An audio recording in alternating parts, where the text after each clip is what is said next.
Ross, what happened? I'm not sure. I guess something happened up towards the front, and the whole outside lane just stacked up so hard. By the time it got back to me, I just couldn't get slowed down. So just knocked the oil cooler out of it, and obviously you can't run without that. So yeah, unfortunate, but just in the wrong lane at the wrong time. It's kind of been my Daytona luck. Will you do it again? Probably, yeah. We'll see. It's a long way from now, so I got a lot of stuff to do between now and trying to figure that out again. Can you just talk about the team overall, just being a part of the organization, first race here in the Daytona 500? Just talk about the weekend overall. Yeah, it was fun. Honestly, we had a good time, and we had a really great bunch of guys working on it.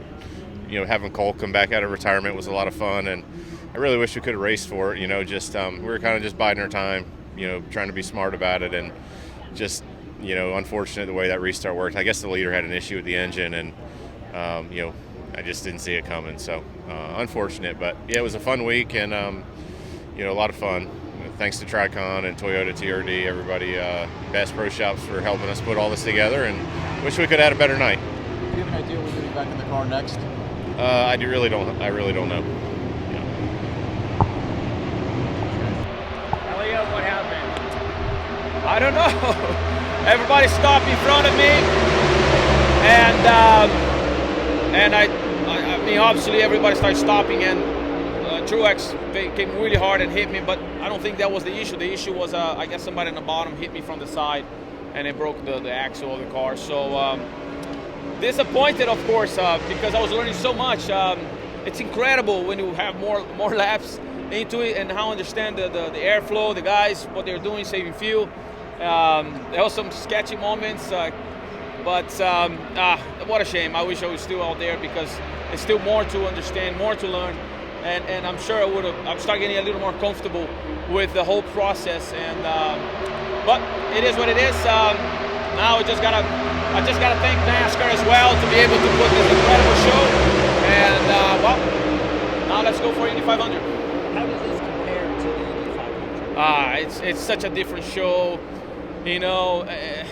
This has incredible feeling, incredible energy, and 500 has a lot of people the same way. So you can't do, both are incredible. So that's why I decided to do this, and that's why I want to do it in the 500 as well. Are you hoping to run more races in NASCAR? Is there a race that you would like to run maybe in the future? I would love to, especially road course. Now that I understand a little bit more, my seat is good. So now that I went through the whole process, I mean, I wish I would have been had a little more seat time. However, I was having a good time there. I was understanding a lot. So, darn it, what a tough race.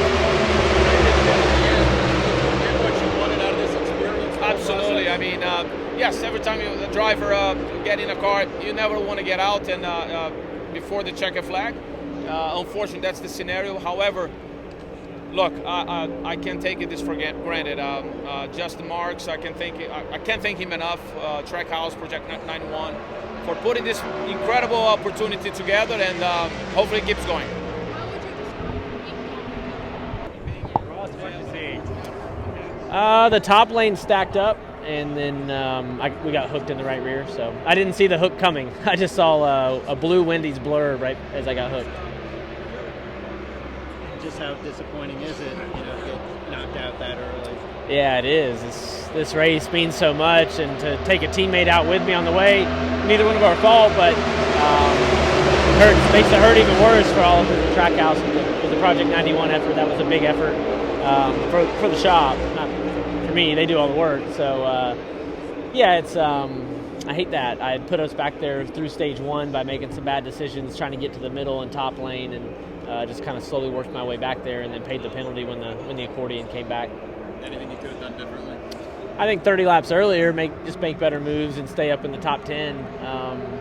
Because that wreck, just as odd as it was, it hurts the guys in the back. You see it at any track on a restart. The accordion hurts the guys way in the back way more than the front. So, yeah, just make better moves 20 laps earlier. But in the wreck itself, I was just rolling the bottom. I left a little gap, trying to be safe, and all of a sudden I got hooked and saw a blue Wendy's blur coming my way. Ross, Helio said that he learned a lot, but what do you take away from having Helio as your teammate this weekend? What can you learn from him?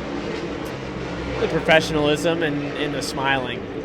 He's been a true professional in every aspect of the definition, and that's inspiring to keep that commitment to the sport, motorsports and auto racing, and then to come into a new team and not know anybody and just smile at everybody and talk and interact. And he spent time with our longtime and full-time sponsors the other night, and he didn't have to do that, right? Wendy's is on his car and none of our sponsors, so he took the time to get to know him and make him feel special. So that's just the kind of guy he is, so that's what I take away from it. Did you say you could taste the Frosty? Look, I hit him so hard, I tasted the Frosty. That was a big old hit. I thought I hit the wall, and then the way it felt, and then I just saw the replay, and it was a car I hit. Unfortunately, it was the 91. But yeah, that Frosty was a little more frozen. It was pretty hard. Which flavor? Chocolate.